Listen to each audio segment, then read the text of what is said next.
சமூக நீதி குறித்தும் இதுவரை நாம் அடைந்த சமூக நீதியின்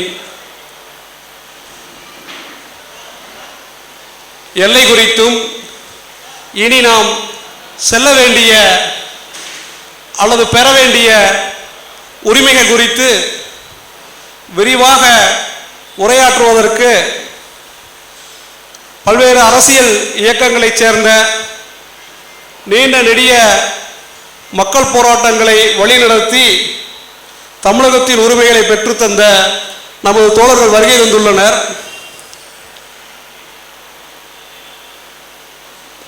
இந்த கருத்தரங்கின் முதல் நிகழ்வாக தோழர் அஜய் கோஷ் அவர்கள் சமூக நீதி இன்றைய தேவை குறித்து உரையாற்றுவார்.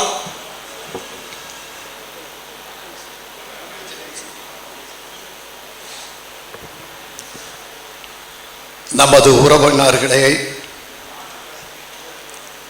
குற்ற பாரம்பரியம் என்று ஏகாதிபத்தியத்தால் அடையாளப்படுத்தப்பட்டாலும் அது இணைக்கப்பட்ட அநீதி என்பது வரலாற்றில் என்றும் அந்த கரை அழிந்து விடாது. நம்மை அவர்கள் படுத்தியிருக்கின்ற கொடுமைகள், சித்திரவதைகள் இன்றும் தொடர்ந்து கொண்டிருக்கிறது. ஒரு பக்கம் மனுநீதி சோழனின் நீதி கேட்டுக்கொண்டிருக்கிறோம். இந்த நீதி இன்றும் கிடைக்காததை தான் இப்பொழுது எடுத்துச் சொல்ல போகிறேன். இன்று குற்ற பாரம்பரியத்திற்கு இழைக்கப்பட்ட பிரிட்டிஷ்காரர்களால் இழைக்கப்பட்ட கொடுமையை சுதந்திர இந்தியாவில் ஏன் மீட்டுத் தரவில்லை என்று ஒவ்வொருவரும் கேட்க வேண்டும். நம்முடைய உரிமை என்பது பிறப்புரிமை.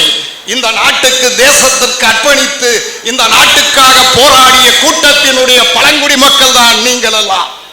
உங்களை இந்த நிலைக்கு ஆளாயிருப்பதை எதிர்க்காமல், நம் வீட்டு பிரச்சனையை நாம் பேசாமல், இன்னொருவர்களை எதிர்பார்த்து கொண்டிருக்கின்ற இந்த கேவல நிலையை தூக்கி மீட்டு சுயமரியாதையாக இந்த நாட்டுக்கு கப்பம் தர மாட்டேன் என்று சொன்ன வெள்ளை வீரபாண்டிய கட்டபொம்மனை போல, இந்த நாட்டில் அந்நியர்களுக்கு இடமில்லை என்று சொன்ன சின்ன மருதுவை போல நாம் களத்திலே நின்று நமது குறுமைகளை கேட்க வேண்டும்.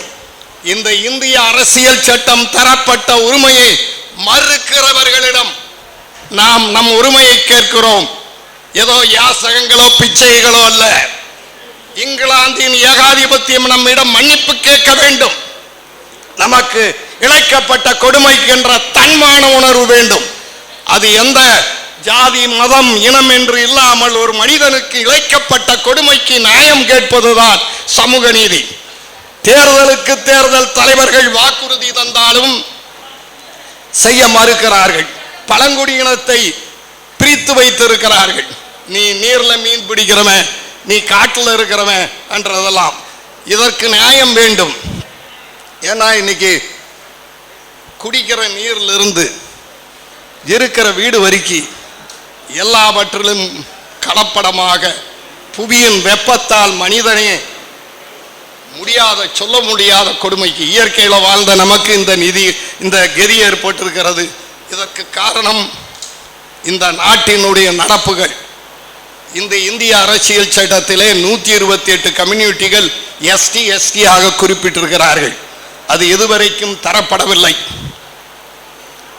ஏன் தரப்படவில்லை என்று கேட்பதற்கும் இங்கே யாரும் இல்லை.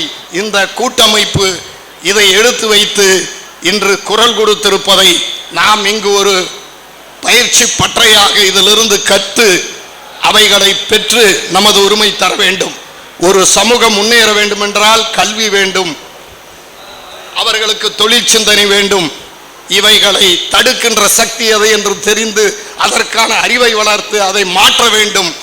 அதற்கு இந்த சமூகத்தினுடைய நீதி என்பது நம்முடைய கோரிக்கைகளை யாரும் நிகாரித்து கொண்டிருப்பதை பிடித்து இதை செய்ய வேண்டும் என்ற நமது தலைமை முன்னுரை ஆற்றிய அவர்களினுடைய சொற்களை, அவர் இந்த மக்களுக்கு கேட்கின்ற உரிமைகளை நாம் மீட்டெடுக்க வேண்டும்.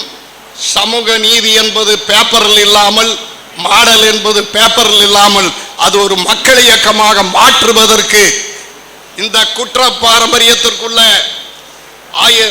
அதை நிகாரிக்கப்பட்ட சட்டத்தை உடனே அமலாக்கு என்று ஒவ்வொருவரும் குரல் கொடுக்க வேண்டும். அத்தகைய எஸ்டி ஆக்காமல் வைக்கின்ற மக்களை எஸ்டி ஆக்க வேண்டும் என்று குரல் கொடுக்க வேண்டும். பிற்பட்ட மக்களுக்கான சலுகைகளை முறையாக அந்த துறைகள் செலவு செய்ய வேண்டும் என்ற உரிமைகளும் அதை கேட்கின்ற ஒரு போராளிகளாக நமது அழுகிற குழந்தைக்குத்தான் பால் என்பதை போல நாம் நம்மை உரிமைகளை கேட்க வேண்டும். யானைக்கு எப்படி தன்பலம் தெரியாதோ, மண்ணை தூக்கி தலையிலே ஓட்டுக் கொள்கிறதோ, அப்படி இல்லாமல் நாம் நம் உரிமைகளை பெறுவதற்கு நாம் போராட வேண்டும். அதை பெற வேண்டும். அதன் மூலம் நமது சங்கதியினர்கள் வாழ வேண்டும், படிக்க வேண்டும், தொழில் வளர வேண்டும் என்று கூறி என் வார்த்தையை முடித்துக் கொள்கிறேன். வணக்கம்.